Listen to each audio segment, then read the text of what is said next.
Much like the modern-day Bermuda Triangle, Konark was a zone where the laws of navigation were suspended. Legends suggest the temple's pinnacle was crowned with a massive 52-ton lodestone, a natural magnet of impossible size.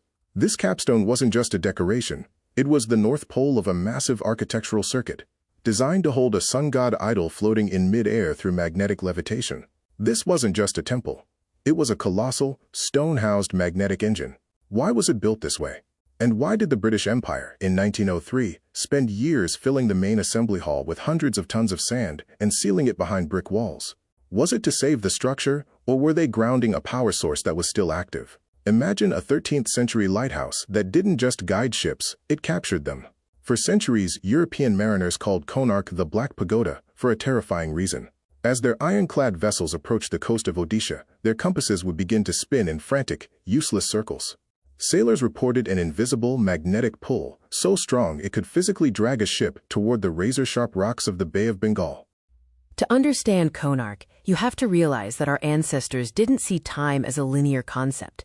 They saw it as a mathematical symphony. The temple features 24 colossal stone wheels, and they are much more than art. They are high-definition sundials with a level of precision that shatters our modern assumptions. Each wheel is divided into 8 major spokes, representing the 8 prahars of a 24-hour day. But the detail goes deeper. Between every major spoke is a minor spoke, and between those are exactly 30 stone beads. Each bead represents 3 minutes of time. By observing where the shadow of the central hub falls on these beads, ancient astronomers could calculate the exact time to the minute. But here is the Era Lens twist. These wheels weren't just for the sun.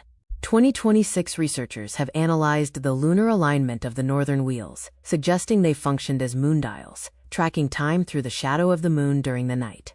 They had mastered the math of the solar and lunar cycles 800 years ago, creating a 24-hour biological and astronomical clock carved in stone that never needs a battery. If the wheels are the brain of Konark, the structure itself is the body, and it is a miracle of Kalinga engineering. The entire temple is modeled as a Rath, a divine chariot, pulled by 7 spirited horses, representing the 7 days of the week. This isn't just symbolic, it's a masterclass in weight distribution and material science. To support a 230-foot spire in the soft coastal sands of Odisha, the architects utilized a technique that wouldn't be seen in the West for centuries. They laid layers of condylite and laterite stones on a compact sand base that acted like a natural shock absorber against earthquakes and cyclonic winds.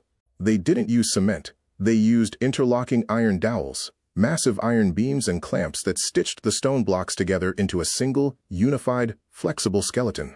This modular design allowed the temple to breathe and shift with the earth.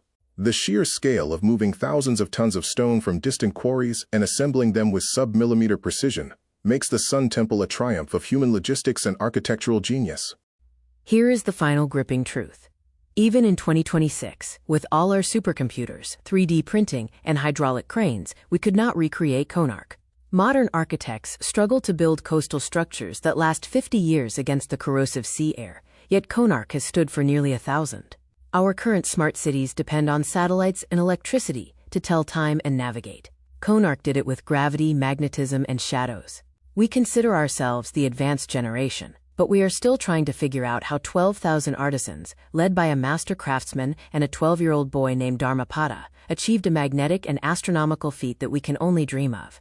The Black Pagoda isn't just a ruin. It is a challenge thrown at us from the 13th century.